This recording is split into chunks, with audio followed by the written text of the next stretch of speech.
Alright, next topic जो है हमारे पास दैट इज़ एचआर पॉलिसीज़। ठीक है, ये फर्स्ट यूनिट का ही एचआरएम में एक टॉपिक है। सो देखते हैं एचआर पॉलिसीज़ क्या है। देखो, सबसे पहले तो पॉलिसी क्या है, मैंने एमपीए जब पढ़ाया था तब भी मैंने बताया था पॉलिसीज़ एक तरह से क्या होता है, ब्रॉड गाइडलाइंस होती हैं किसी भी ऑब्जेक्टिव को। मान लो आपका ऑर्गेनाइजेशनल ऑब्जेक्टिव है, उन ऑब्जेक्टिव्स को अचीव करने के लिए आप क्या बनाते हो, ब्रॉड गाइडलाइंस बनाते हो। वो ब्रॉड गाइडलाइंस यूजुअली किस चीज़ के लिए होती है, जो रिपीटेटिव प्रॉब्लम्स आपको लगता है कि ऑर्गेनाइजेशन में आप रूटीन नेचर की प्रॉब्लम्स हैं जो बार बार अराइज होंगी, तो उनके एक तरह से सोल्यूशंस का रास्ता दिखाने के लिए ये गाइडलाइंस बनाई जाती हैं, जिसको आप पॉलिसी बोल देते हो, है ना। कि मेरे मान लो ऑर्गेनाइजेशन की पॉलिसी फॉर एग्जांपल कि हम अपने एम्प्लॉयज़ को हर साल में एक वीक की वेकेशन देते हैं सब एम्प्लॉयज़ को। तो this is a policy of an organization, एक तरह से ब्रॉड गाइडलाइन है जो सबके लिए सेम है, जो उस कैटेगरी में फिट बैठेंगे उनके लिए सेम होगी, राइट। एंड ये पहले से आप डिसाइड करके रखते हो, इसलिए आप बोलते हो इसको predetermined and accepted course of thought and action to serve as a guide towards certain objectives. ठीक है, and policies lay down the decision making criteria. तो ये ब्रॉड गाइडलाइंस जो हैं ये डिसीजन मेकिंग क्राइटेरिया को ले डाउन कर रही है, यानी कि एक तरह से डायरेक्शन दे रही है आपको कि आपको जो डिसीजन लेना है वो किस क्राइटेरिया को ध्यान में रखते हुए लेना पड़ेगा। अब ये डिसीजंस अगर आप ह्यूमन रिसोर्स मैनेजमेंट के रिस्पेक्ट में या उसके एरिया में डिसीजंस ले रहे हो, वो तो उनके लिए जो पॉलिसीज़ बन रही हैं उनको आप एचआर पॉलिसीज़ बोल देते हो, यानी ह्यूमन रिसोर्स पॉलिसीज़। तो एचआर पॉलिसीज़ की डेफिनेशन कोई पूछ ले तो आप क्या लिखोगे, ये देखो यहाँ लिखा है, human resource policies lay down the decision making criteria in line with the overall purpose in area of human resource management. मतलब एचआरएम के एरिया में जो आप ओवरऑल पर्पस को फुलफिल करने के लिए ब्रॉड गाइडलाइंस ले रहे हो, decision making criteria lay down कर रहे हो, ये सब चीज़ें एचआरएम के एरिया में जब आप कर रहे हो तो वो क्या बन जाता है, एचआर पॉलिसी बन जाता है वो। ठीक है, सो ये HR policies usually obviously top management बनाता है और कम्युनिकेट कर देता है to the lower levels of management, and HR जो ह्यूमन रिसोर्स मैनेजर्स हैं उनको बता देता है ताकि वो एम्प्लॉयज़ तक वो बात पहुंचा दें। ठीक है, तो HR policies cover the principles and rules of conduct governing the dealings of organization with employees, because वही क्या है, आपके ह्यूमन रिसोर्सेज हैं। And set the tone for the administration of personal programs. Personal program समझ रहे हो, मतलब जो भी प्रोग्राम्स आपके ह्यूमन रिसोर्स से, पर्सनल से, एम्प्लॉयज़ से रिलेटेड हैं, उनके लिए कैसे एडमिनिस्टर करना है उसका एक टोन सेट कर देता है ना। टोन भाई की डायरेक्शन, किस डायरेक्शन में काम करने की, किस तरीके से काम होना है, वो गाइडलाइन, वो पॉलिसी, वो एचआर पॉलिसी है। ठीक है, सो देखते हैं। देखो, सबसे पहली चीज़ need and importance of HR policies. Importance का अगर क्वेश्चन आ रहा है, सबसे पहली चीज़ जैसे मैंने बोला decision making criteria lay down कर रहा है, तो ऑब्वियसली डिसीजन मेकिंग में हेल्प करेगा, पहला पॉइंट ये हो गया। दूसरा, प्रॉम्प्टनेस ऑफ एक्शन। अब सिर्फ डिसीजन मेकिंग में हेल्प करेगा तो डिसीजन लेंगे किसी चीज़ को करने का तो वो एक्चुअल में करेंगे भी तो सही, तो करना इज़ एक्शन। तो उसके बाद प्रॉम्प्टनेस ऑफ एक्शन कि इट विल हेल्प कि जब आपने डिसीजन ले लिया कि हाँ इस पॉलिसी बनाई, कि हाँ इस डिसीजन के लिए ये पॉलिसी बनी, तो अब जब एक्चुअल वो पॉलिसी को इम्प्लीमेंट करना होगा, एक्शन लेना होगा, तभी भी वो एचआर पॉलिसी का ही काम आएगा। ठीक है, देन कंसिस्टेंसी ऑफ एक्शन। ये तो मैंने आपको पहले भी बताया था पिछले लेक्चर में जो एचआरएम का था, कि कोई बायसनेस नहीं रहती। बायसनेस नहीं रहती इस वजह से सारे एम्प्लॉयज़ इक्वली ट्रीट होते हैं, क्योंकि पॉलिसी तो कॉमन है सबके लिए, है ना। तो आपका एक्शन कंसिस्टेंट रहता है ओवर द टाइम, कि मान लो यूनिफॉर्मिटी आ जाती है ना एक तरह से, कि मान लो पॉलिसी है तो पॉलिसी है, वो तो आज भी यही पॉलिसी, कल भी वही पॉलिसी। तो मान लो आज कोई एक्शन लिया तो कल भी उसी के रिस्पेक्ट में वैसा ही पॉलिसी को फॉलो करते हुए एक्शन लिया जाएगा। So there is consistency in the action which is taken, right. Then continuity and stability, ये भी उसी पॉइंट से रिलेट कर रहा है। पॉलिसी अगर सेम बनी है तो आगे चलते हुए भी वो वैसे ही फॉलो होगी, क्योंकि पॉलिसी तो लेट डाउन है ना, ऑलरेडी पॉलिसी तो लिखी हुई है। अब वो उसको फॉलो करने वाले बंदे चाहे बदल जाएं, मान लो आज ऑर्गेनाइजेशन में 5 एचआर मैनेजर्स हैं, एक साल बाद वो मैनेजर्स चेंज हो गए हैं, लेकिन कंपनी की पॉलिसी तो कंपनी की पॉलिसी है, वो तो ये वाले मैनेजर्स भी वही पॉलिसी फॉलो करेंगे, अगले आने वाले भी वही फॉलो करेंगे। तो कंटिन्यूटी रहती है ऑर्गेनाइजेशन में, स्टेबिलिटी रहती है ना। कि जो मैनेजर्स हैं, एचआर मैनेजर्स, चाहे वो बदल भी जाएं तो भी कंपनी की पॉलिसी तो क्योंकि सेम ही है, इसलिए वो सेम एक्शंस लेते हैं सेम पॉलिसी को फॉलो करते हुए, right. So there is continuity and stability. Then there is better control. Better control क्यों, देखो मैंने क्या बताया था, पॉलिसी क्या है, ब्रॉड गाइडलाइन है। ब्रॉड गाइडलाइन किसके लिए, ऑब्जेक्टिव्स को अचीव करने के लिए। तो ये ऑब्जेक्टिव्स जब इन गाइडलाइंस, प्रॉपर गाइडलाइंस से होके फॉलो होके अचीव होते हैं, तो ये ऑब्जेक्टिव्स अल्टीमेटली आपको क्या लेके देंगे, रिजल्ट्स लेके देंगे। तो ये रिजल्ट्स तक का जो सफ़र है वो किसने ईजी कर दिया, पॉलिसी ने। सो ये रिजल्ट तक का सफ़र इज़ बेटर कंट्रोल, कि प्रॉपर कंट्रोल्ड वे में आपने रिजल्ट अचीव कर दिए। ठीक है, बिकॉज कंटिन्यूसली आप वो पॉलिसी को ही ध्यान में रखते हुए सारे एक्शंस ले रहे थे जो कि कंसिस्टेंट थे, स्टेबल थे, इस वजह से बेटर कंट्रोल कर पाए। फिर आ जाता है एलिमिनेट्स पर्सनल हंच एंड बायस। ये तो मैंने अभी बताया ना कि क्योंकि कोई पर्सनल बायस नहीं रहता, जो पॉलिसी में लिखा है वही करना पड़ेगा। आप अपना खुद का दिमाग लगा के या अपनी बायसेस ला के कि मैं इस एम्प्लॉय को ज़्यादा छुट्टी दे सकता हूँ, जैसे मैंने बताया ना कि मान लो कंपनी की पॉलिसी है 1 week vacation for all the employees in once a year, है ना। तो मान लो किसी एम्प्लॉय को ऐसा नहीं है कि मैं अब 1.5 वीक या 2 वीक की दे दूँ वेकेशन की छुट्टी, है ना, क्योंकि वो बाकी एम्प्लॉयज़ आके बोल सकते हैं कि कंपनी की पॉलिसी में लिखा है कि 1 वीक की वेकेशन है, तो इसको कैसे 2 वीक की मिल गई, है ना। अगर पॉलिसी ना लिखी होती, कहीं पे लिखा ना होता, तो फिर वो अपने पर्सनल बायस की तरफ से एम्प्लॉयज़ को देता कि तेरे को मैं सिर्फ 2 दिन की वेकेशन दे रहा हूँ, तेरे को 1 हफ्ते की दे रहा हूँ, तेरे को 2 हफ्ते की दे रहा हूँ। तो पर्सनल बायस नहीं रही बिकॉज पॉलिसी में लिखा हुआ था वो चीज़, राइट। सो पॉलिसी के होने से एलिमिनेट हो गया पर्सनल हंच एंड बायस, ठीक है। वेलफेयर ऑफ पीपल, जैसे मैंने बताया एचआरएम में है ही ये, वेलफेयर एक्टिविटीज़ आप करते हो फॉर दी ह्यूमन रिसोर्सेज। तो ये एचआर पॉलिसीज़ जो आप बनाते हो ये भी ध्यान में रखते हुए बनाते हो कि क्या एम्प्लॉयज़ का वेलफेयर हो रहा है, बिकॉज दैट इज़ इंपॉर्टेंट, है ना। मैंने बताया कि HRM is incomplete without that human element जिसमें ये वेलफेयर आता है। सो सोशल कंसर्न्स आते हैं, उसके फेयरनेस कंसर्न्स आते हैं, और हमने डिस्कस किया था हेल्थ एंड सेफ्टी कंसर्न्स आते हैं। तो ये सब वो वेलफेयर के लिए हो रहा है एम्प्लॉयज़ के लिए। ऑल्सो ये पॉलिसी जो बनाए, जैसे मैंने बोला ना, पर्सनल बायस नहीं रहा, ये नहीं रहा, बेटर कंट्रोल है, स्टेबिलिटी है। तो इन सब की वजह से क्या हुआ कि जो डिसीजंस हैं वो एम्प्लॉयज़ के हित के लिए है, और वो हित ही एक तरह से उनका क्या है, वेलफेयर है, right. Then confidence in employees, कि भैया कॉन्फिडेंस इन एम्प्लॉयज़ की एम्प्लॉयज़ आपको ट्रस्ट करने लग जाएगा। वही मैंने बताया ना, अगर आप किसी एक को 2 हफ्ते की दे रहे हो, एक को 2 दिन की दे रहे हो छुट्टी, पॉलिसी में ना लिखा होता अगर, तो फिर एम्प्लॉयज़ का ट्रस्ट आप गेन नहीं कर पाते। एचआर मैनेजर को कभी भी एम्प्लॉय पसंद नहीं करेगा। बट अगर एचआर मैनेजर फेयर है सबके साथ, है ना, तो वो अच्छे रिलेशंस बना पाएगा एम्प्लॉयज़ के साथ, और एक कॉर्डियल एनवायरनमेंट बनेगा ऑर्गेनाइजेशन में। सो एम्प्लॉयज़ का कॉन्फिडेंस जीतने के लिए, ट्रस्ट जीतने के लिए आपको एचआर पॉलिसीज़ मदद करती हैं, बिकॉज वो पॉलिसी एक ब्रॉड गाइडलाइन है जो सब फॉलो कर रही है, it is common for all, right. So ये आपके बेनिफिट्स हैं, एक तरह से नीड पूछ रहा है तो भी यही सब लिखोगे आप, इंपॉर्टेंस पूछ रहा है तो भी यही सब लिखोगे, ठीक है। अब आ जाओ लिमिटेशंस पे, कि ये एचआर पॉलिसीज़ की कुछ नुकसान या लिमिटेशंस की हम बात करें तो क्या लिखोगे। देखो, सबसे पहली चीज़, जैसे मैंने बोला ना, रिपीटेड प्रॉब्लम्स के लिए सेम सोल्यूशन है। जब सेम चीज़ आप बार बार कर रहे हो, है ना, कि मान लो मैंने बोला ना कि सब सिचुएशन के लिए आपने एक कॉमन पॉलिसी बना ली कि कोई भी जब भी ये प्रॉब्लम आएगी यही पॉलिसी यूज़ होगी, तो बार बार आप सेम पॉलिसी जब यूज़ करते हो, जैसे मैंने बोला स्टैंडर्ड तो है, बट इसका ये भी मतलब है कि वो सेम है हर बारी। हर एक चीज़ सेम बार बार अगर होती है तो उससे रिजिडिटी आ जाती है, मतलब फ्लेक्सिबिलिटी खत्म हो जाती है ना, बिकॉज अगेन पर्सनल तो वो कुछ इनिशिएटिव ले नहीं पा रहा, क्योंकि जो पॉलिसी में लिखा है वही करना पड़ रहा है। तो जो पॉलिसी में लिखा है वही करना पड़ रहा है, तो ये रिजिड हो गया मामला, है ना। सो ये रिजिडिटी आ गई, इस वजह से इनिशिएटिव के लिए देखो लिखा है नो रूम फॉर इनिशिएटिव, कोई क्रिएटिविटी इनिशिएटिव नहीं ले पा रहा, बिकॉज जो लिखा है बस वही सब फॉलो कर रहे हैं, right. So this is limitation 1। Then एक और, policy does not may not cover all the problems. तो ऑब्वियसली कुछ अनफोर्सीन सिचुएशंस आ सकती है ना। अब हर चीज़ थोड़ी आप लिख सकते हो पहले से ही कि ये पॉलिसी है। वो तो मैंने बोला जो रिपीटेड प्रॉब्लम्स आती हैं उनके लिए आप पॉलिसी बना सकते हो, जो रिपीटेड नहीं है उनके लिए तो एचआर पॉलिसी बनी ही नहीं, तो फिर तो आप कुछ कर ही नहीं पाओगे उसके लिए, बिकॉज उसके लिए तो पॉलिसी बनी ही नहीं रखी, बना ही नहीं रखी, बिकॉज मैंने बोला ना रिपीटेड जो है उसके लिए आपने पॉलिसी बनाई। बट सब चीज़ें रिपीटेड नहीं होती ऑर्गेनाइजेशन में, कुछ चेंजेस आ जाते हैं एनवायरनमेंट में, जिसकी वजह से कुछ अनफोर्सीन जो आपने नहीं देख रखा, सडन एकदम से इमरजेंसी सिचुएशंस ये सब आ सकती हैं, जिसके लिए आप तैयार नहीं होंगे, ठीक है। Then policies are no substitute for human judgement.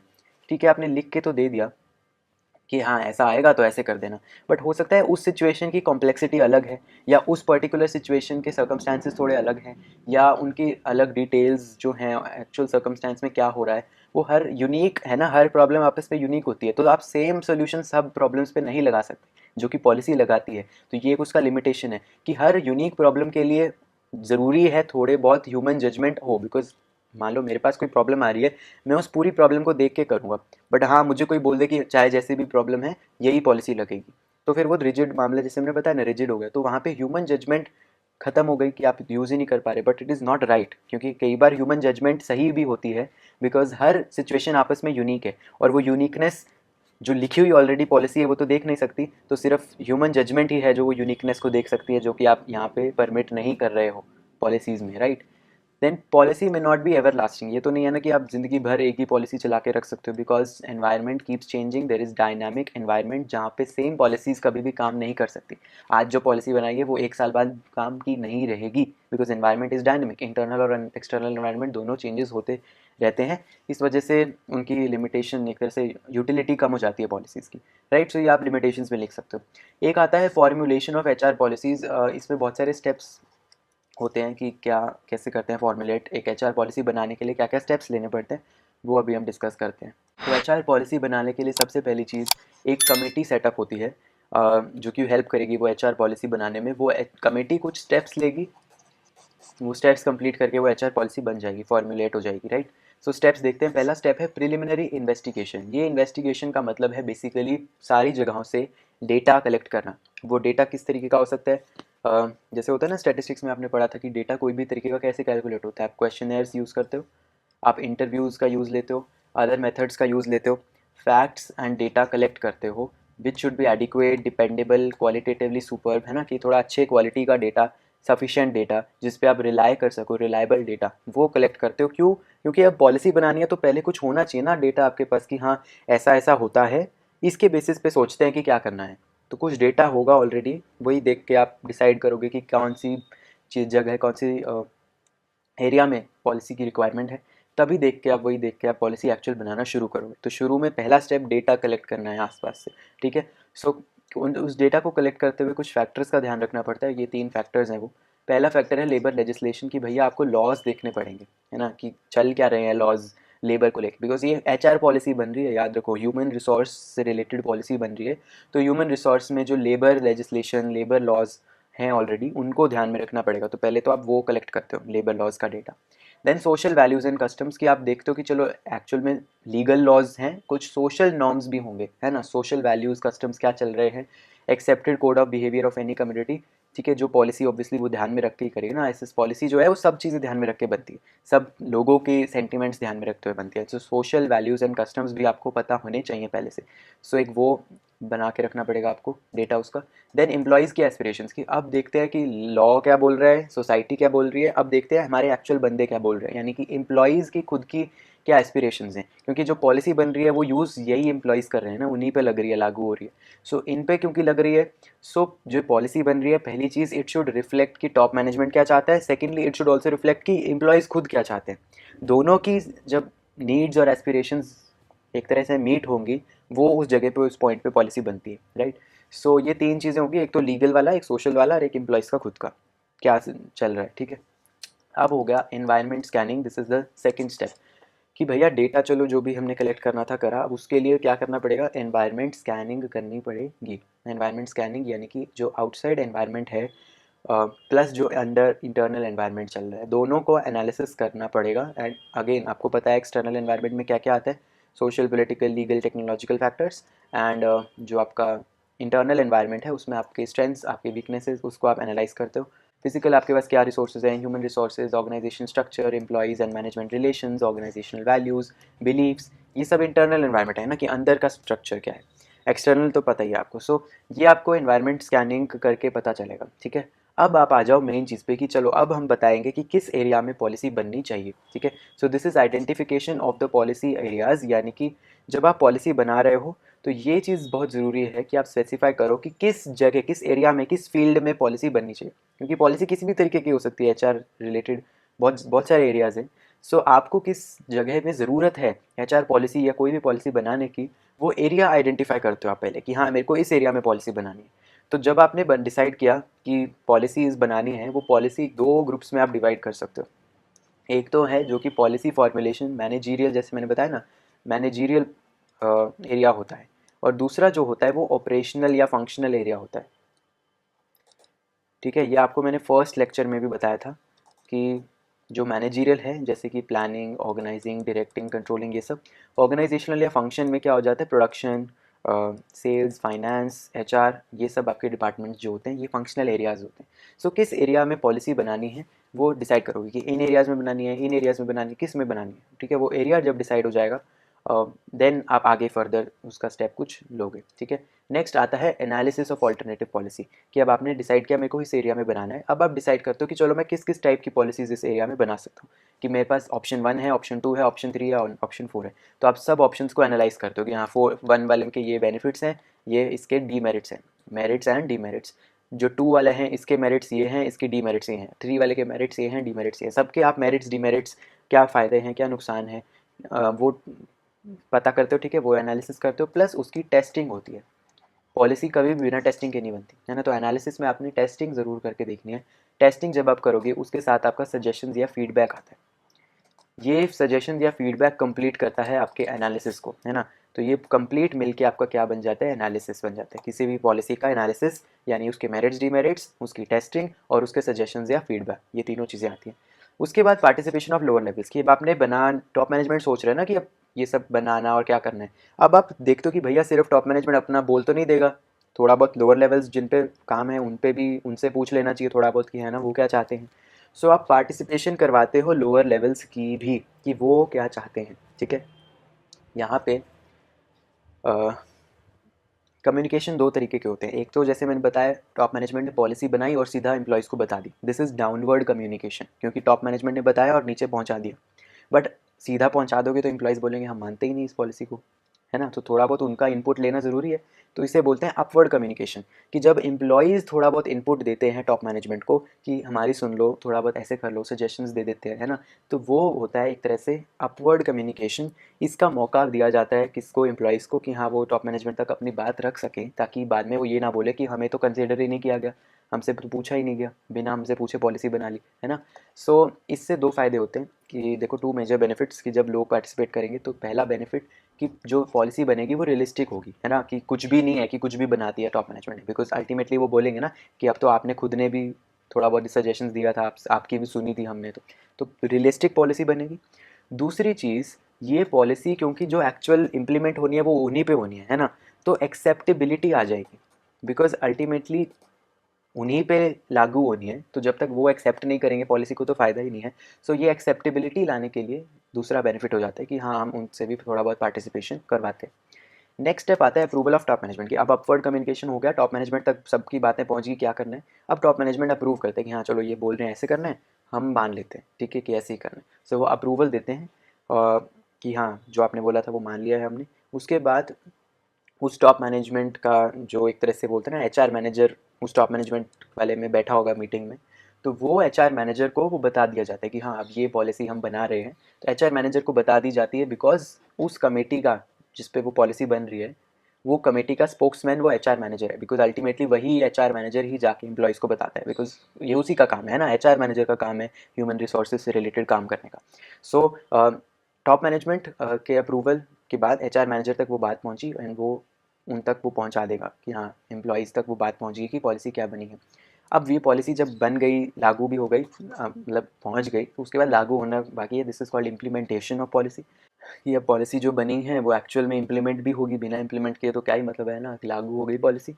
And then उसका इवैल्यूएशन होता है, अप्रेजल, यानी पॉलिसी का इवैल्यूएशन करते हैं कि हाँ क्या वो पॉलिसी काम की आई, क्या फ़ायदे हुए उससे, क्या नुकसान हुए, क्या उसमें और बेटर हम कर सकते हैं, थोड़ा बहुत फीडबैक लिया, कंस्ट्रक्टिव क्रिटिसिज्म ले लिया, है ना, क्या इंप्रूवमेंट हो सकते हैं, सजेशंस ले लिए, फीडबैक ले लिया। सो कुल मिला के इसके बाद हम पॉलिसी का एक तरह से इवैल्यूएशन हो जाता है कि हाँ अच्छी निकली पॉलिसी या बुरी निकली। इसके बाद एक टॉपिक आता है essentials of sound HR policy. एक अच्छी एचआर पॉलिसी में क्या क्या फीचर्स होने चाहिए, है ना, क्वालिटीज़ क्या क्या होनी चाहिए एक अच्छी एचआर पॉलिसी में। तो देखो सबसे पहला, must be preceded by a brief description of the situation that has necessitated the formulation of policy. ये समझो, मान लो मैं कोई भी पॉलिसी बना रहा हूँ, कि पॉलिसी लिखी मैंने कि हर एम्प्लॉय को, एग्जाम्पल मैंने पहले भी दिया था, एवरी ईयर 1 वीक का वेकेशन ब्रेक दिया जाएगा। तो जब मैंने ये पॉलिसी लिखी, मैं इस पॉलिसी लिखने से पहले एक ब्रीफ इंट्रोडक्शन दूंगा कि क्यों, कि ऐसे क्या मजबूरी आ गई कि हमको ये पॉलिसी बनानी पड़ गई। समझ लो कि ये पॉलिसी जो है ये एक तरह से आई कहाँ से है, क्यों, क्या ऐसा हुआ जिसकी वजह से ये पॉलिसी हमने बनाई। तो पॉलिसी का पहला फीचर यही है कि पॉलिसी से पहले ये बताओ कि वो पॉलिसी आई क्यों है। समझ गए। तो ये हो गया इसका पहला फीचर। दूसरी चीज़, it should be consistent with the overall philosophy and objectives and the labour laws and public policy. ये मैंने पहले भी बताया था कि आपकी जो भी पॉलिसी बन रखी है ना, वो ऐसी होनी चाहिए कि एक तो लीगल जो चीज़ें हैं उनको वो सेटिस्फाई करे, यानी लीगल लेबर लॉज वगैरह जो एग्जिस्टिंग हैं, और जो सोशल नॉर्म्स हैं, सोशल बिहेवियर या सोसाइटी के जो रिलेटेड चीज़ें हैं, पब्लिक पॉलिसी बोलते हैं उसको, पब्लिक पॉलिसी पॉलिसी या कोई सोसाइटल नॉर्म्स हैं उनके अगेंस्ट भी ना हो, एंड ऑर्गेनाइजेशन के कोई रूल्स वगैरह हैं उनके अगेंस्ट भी ना हो। यानी कि देर आर सर्टन वो ना कि पूरी ऑर्गेनाइजेशन की एक तरह से हर एक ऑर्गेनाइजेशन का एक कल्चर होता है, ऑर्गेनाइजेशन कल्चर आपने पढ़ा होगा, उसके खिलाफ ना हो, जो ऑब्जेक्टिव्स हैं ऑर्गेनाइजेशन के उनके खिलाफ ना हो, ठीक है। तो पॉलिसी उसके साथ मिलती जुलती ही बननी चाहिए ना, उसके इन लाइन होनी चाहिए विद दैट। सो एक फीचर ये होगा। देन एक और एसेंशियल है, should give due regard to interest of all the party benefit. Okay wait, then it should give due then it should give due regard to interest of all the parties, यानी कि again employers, employees और general public तीनों के favour में होना चाहिए, है ना। किसी एक के लिए प्रो वो सिर्फ उनके बायस्ड तरीके से पॉलिसी उनके लिए ना बनी हो, सबके लिए होनी चाहिए, ठीक है। Then it should be, again ये तो जनरल हमने पढ़ा ही है कि ब्रॉड, जनरल एंड फ्लेक्सिबल, है ना। To be a guide to actions और डिसीजंस, जनरलिटी इज़ नेसेसरी, मतलब बहुत ज़्यादा स्पेसिफिक नहीं हो सकती कोई भी पॉलिसी, है ना। मतलब एक जनरल बात बोल दी कि जो जो उन एक्शंस को गाइड करेगा कि आपने क्या कैसे करना है, ठीक है। देन अगेन ये तो ऑब्वियस है कि आपकी राइटिंग में होना चाहिए। अगेन इट शुड बी, मैंने पहले भी बताया, क्लैरिटी इज़ मोस्ट इंपॉर्टेंट।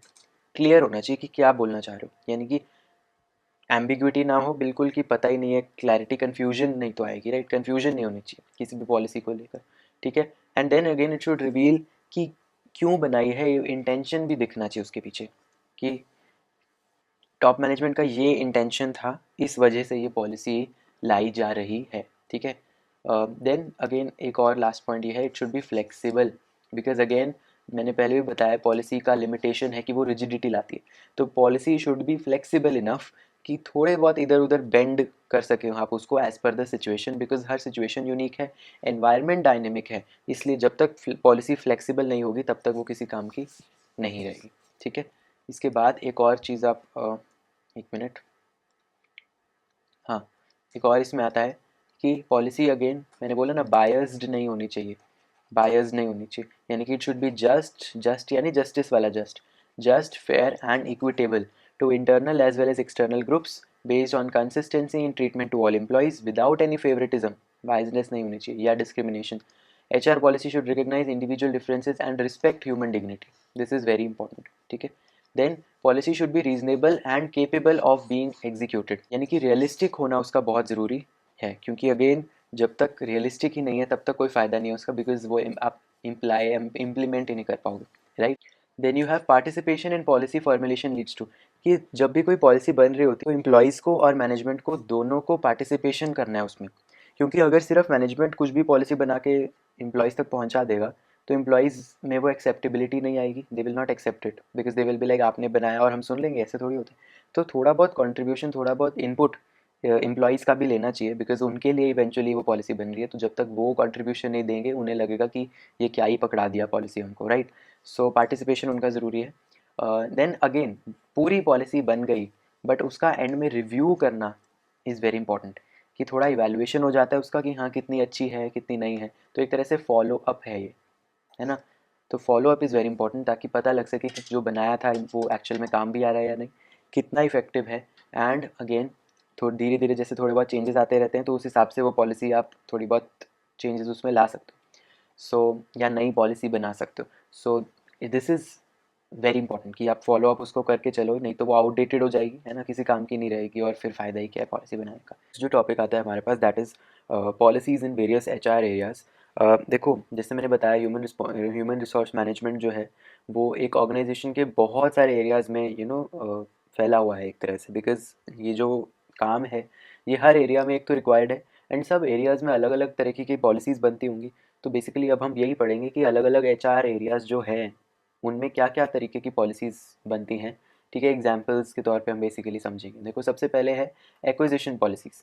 देखो जब भी आप एम्प्लॉयज़ को एक्वायर कर रहे होते हो उनमें क्या क्या पॉलिसीज़ आप चाहिए होती हैं। देखो ऑब्वियसली जब आप किसी भी एम्प्लॉय को एक्वायर कर रहे हो यानी कि अपनी ऑर्गेनाइजेशन में ला रहे हो, बेसिकली रिक्रूटमेंट वगैरह जब कर रहे होते हो, तो किन चीज़ों का ध्यान रखोगे। एक तो आप देखोगे कि मिनिमम हायरिंग क्वालिफिकेशंस, जो ट्रेनिंग एक्सपीरियंस, कि आप बोलोगे ना मिनिमम 2 साल का एक्सपीरियंस होना चाहिए या मिनिमम उसके पास एक बीकॉम की डिग्री होनी चाहिए, तो ये क्वालिफिकेशंस और एक्सपीरियंस इसका मिनिमम क्या है वो।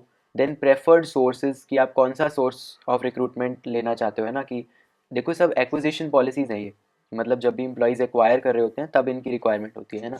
तो जब भी एक्वायर कर रहे होते हो तो यही सब चीज़ें चाहिए ना कि एक्वायरिंग किस सोर्स से की जा रही है, यानी कि आप मान लो न्यूज़पेपर्स वगैरह से कर रहे हो, टीवी से कर रहे हो, या कैंपस रिक्रूटमेंट से कर रहे हो, या डायरेक्ट रिक्रूटमेंट कर रहे हो, है ना, मास रिक्रूटमेंट जो बोलते हैं। तो बेसिकली अलग अलग सोर्सेज हो सकते हैं, है ना। तो वो सोर्स क्या है एक्वायरिंग का वो। देन रिजर्वेशन, की मान लो इतने 60% वीमेन को आपने एक्वायर करना है, ऐसे रिजर्वेशन भी हो सकती है। Employment of relation of existing personal, की मान लो आप, ये भी एक क्राइटेरिया होता है कई बार, जो एग्जिस्टिंग पर्सनल है उसके फ्रेंड्स फैमिली या कोई नोन है उनको आप ज़्यादा प्रेफरेंस देते हो। Reliance on various selection devices, जो आपने पता है सिलेक्शन टेस्ट होते हैं, रेफरेंस चेक्स, इंटरव्यूज़ वगैरह जो भी होते हैं, बेसिकली आपने स्टाफिंग प्रोसेस पढ़ा है राइट। तो उसके ही बेसिकली एक्वायरिंग पॉलिसीज उनसे रिलेटेड होती है। Placement of new employees, orientation of new employees, ये भी एक्विजिशन पॉलिसी है कि जब आपने एक्वायर कर लिया और एक बार वो आ गया एम्प्लॉय ऑर्गेनाइजेशन में, तब उसकी प्लेसमेंट कैसे कर रहे हो, ओरिएंटेशन कैसे कर रहे हो, ये सब पॉलिसीज़ इनके रिगार्डिंग जो भी डिसीजंस लिए जाएंगे, वो डिसीजंस के लिए जो गाइडलाइंस बनती हैं वो एक्विजिशन पॉलिसीज़ में आती हैं, समझ गए। इसी तरीके से ट्रांसफ़र एंड प्रमोशन पॉलिसीज़ में ट्रांसफ़र एंड प्रमोशन से रिलेटेड चीज़ें आएंगी कि आपने किस बेसिस पे ट्रांसफ़र करना है, कितने पीरियड बाद ट्रांसफ़र करने की, मान लो 6 महीने बाद किसी का ट्रांसफ़र करते हैं हम या 1 साल बाद करते हैं, तो periodicity. Promotion of existing staff, existing staff है उसका प्रमोशन करते हो, किस बेसिस पे करते हो। Length of service required for promotion, कि हम प्रमोशन उनकी करते हैं जो 5 साल मिनिमम हमारे यहाँ काम करते हैं या 10 साल मिनिमम जो यहाँ काम करते हैं, तो लेंथ ऑफ सर्विस कितनी रिक्वायर्ड है। क्या क्वालिफिकेशन एंड मेरिट रिक्वायर्ड है प्रमोशन के लिए वो। Weightage to seniority and merit in promotion, ये तो हमेशा ही क्वेश्चन रहता है ना कि प्रमोशन के टाइम आप किस चीज़ को ज़्यादा महत्व देते हो, सीनियरिटी को, कि जो ज़्यादा एक्सपीरियंसड है सीनियर है उसको प्रमोशन मिलेगी, या जो ज़्यादा मेरिटोरियस है, जो ज़्यादा बेसिकली जिसे बोलते हैं डिज़र्व करता है अपने काबिलियत पे प्रमोशन, उसको तो किसको प्रेफरेंस दी जाती है, वो भी एक क्वेश्चन आता है। तो ये सब चीज़ों के रिगार्डिंग जो डिसीजंस हैं उनके रिलेटेड जो भी पॉलिसीज़ बनेंगी वो ट्रांसफर एंड प्रमोशन पॉलिसी में आएगी। Then training and development policies, ये किसी भी एम्प्लॉय की ट्रेनिंग एंड डेवलपमेंट रिलेटेड है ना, बेसिक कॉमन सेंस कि कितनी फ्रिक्वेंसी से करनी है, हर 2 महीने में, 2 हफ्ते में, हर रोज़ कितनी फ्रिक्वेंसी से, किस बेसिस पे ट्रेनिंग करनी है। कि आप मान लो एम्प्लॉय अगर 10 यूनिट प्रोड्यूस कर रहा है तो ठीक है, अगर 10 से कम कर रहा है तो उसे ट्रेनिंग की ज़रूरत है, ऐसा किस बेसिस पे देना है। टाइप्स ऑफ ट्रेनिंग यानी ऑन द जॉब या ऑफ द जॉब, ये हम बाद में भी डिस्कस करेंगे आगे चैप्टर में डिटेल में।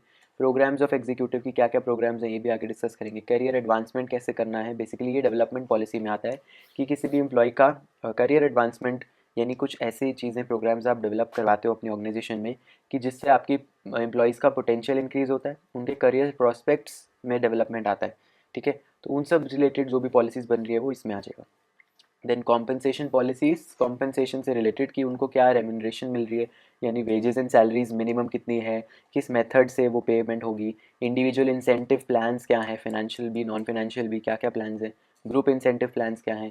एम्प्लॉय स्टॉक ऑप्शन प्लान, ये भी कॉम्पनसेशन स्कीम ही है। सो ये सारी पॉलिसीज़ आपकी कॉम्पनसेशन पॉलिसीज़ में आते हैं, ठीक है। देन यू हैव, ठीक है, ये प्रॉफिट शेयरिंग और नॉन मॉनेटरी रिवॉर्ड्स, ये भी कॉम्पेंसेशन के रिलेटेड है। मेंटेनेंस एंड वेलफेयर पॉलिसीज़, ये एम्प्लॉय का मेंटेनेंस समझ रहे हो ना, रिटेन करना एम्प्लॉय को, और वेलफेयर यानी उनके बेनिफिट के लिए, जैसे मैंने बताया कि कैंटीन्स और क्रैशेस और ये सब जो ऑर्गेनाइज करवाए जाते हैं। सो वर्किंग कंडीशंस के क्या स्टैंडर्ड्स होंगे, ये आपका किस में आ गया, वेलफेयर के लिए आ गया। रेस्ट इंटरवल्स कितने कितने और कितने ड्यूरेशन के, ओवर टाइम का इतना करवाना है कि नहीं करवाना है, कितने टाइप की लीव्स हैं, safety programs, types of welfare services क्या दे रहे हो, फाइनेंसिंग ऑफ एम्प्लॉय सर्विसेज, ये सारे वो वेलफेयर पॉलिसीज़ हैं। And welfare policies he maintenance policies हैं, क्योंकि जब तक आप वेलफेयर नहीं दोगे तब तक वो नहीं रहेंगे ऑर्गेनाइजेशन में, है ना, नहीं तो भाग जाएंगे वेलफेयर अगर नहीं करोगे। तो वेलफेयर करोगे तभी वो मेंटेन होंगे, तभी वो रिटेन रहेंगे ऑर्गेनाइजेशन में। Then you have integration and human relation policies, ये होता है किसके लिए, लोग आपस में कैसे, किस इक्वेशन में है ना, क्या वो डिसिप्लिन है, अपने मान लो दुख दर्द है वो किस तक पहुंचा रहे हैं। रिकग्निशन ऑफ एम्प्लॉय यूनियंस की, ट्रेड यूनियंस जो बनते हैं उनको कितना महत्व दिया जाता है। एम्प्लॉयज़ पार्टिसिपेशन इन मैनेजमेंट, कि एम्प्लॉयज़ मान लो कितना अपना कंट्रीब्यूशन देते हैं मैनेजर्स को। सजेशन स्कीम क्या है ना, सजेशन स्कीम ये होता है कि हर एम्प्लॉय आके कहीं पे भी एक सजेशन बॉक्स बना दिया होता है, एम्प्लॉय आके कुछ भी सजेशन लिख के चला जाता है और फिर वो एक्चुअल में उसको कंसिडर किया जाता है। ये एनोनिमस भी हो सकता है, नॉट एनोनिमस भी हो सकता है, ठीक है। तो ये सजेशन स्कीम्स है, तो ये सब रिलेटेड पॉलिसीज़ आपकी इंटीग्रेशन एंड एचआर पॉलिसीज़ में आते हैं। So sorry, not HR policies, human relation policies, इसको शॉर्ट फॉर्म में आप एचआर पॉलिसीज़ बोलते हो, but this is not human resource policies, right? Okay, any how, so this was your HR policy का chapter. I hope समझ में आया होगा। एंड इसके बाद हमने करना है एमर्जिंग चैलेंजेस ऑफ एचआरएम वाला टॉपिक, एंड उसके बाद हमारा ये यूनिट कंप्लीट हो जाएगा। एक एवोल्यूशन ऑफ एचआरएम भी टॉपिक है, वो भी मैं ट्राई करूँगा कि मैं अपलोड कर दूँ। It's not that important and उसमें बहुत कुछ करना पड़ता है, इसलिए यूजुअली आई सजेस्ट यू कि तुम उसे स्किप कर दो, but still I try to upload the video on that. So anyhow, मिलते हैं नेक्स्ट लेक्चर में, तब तक के लिए बाय।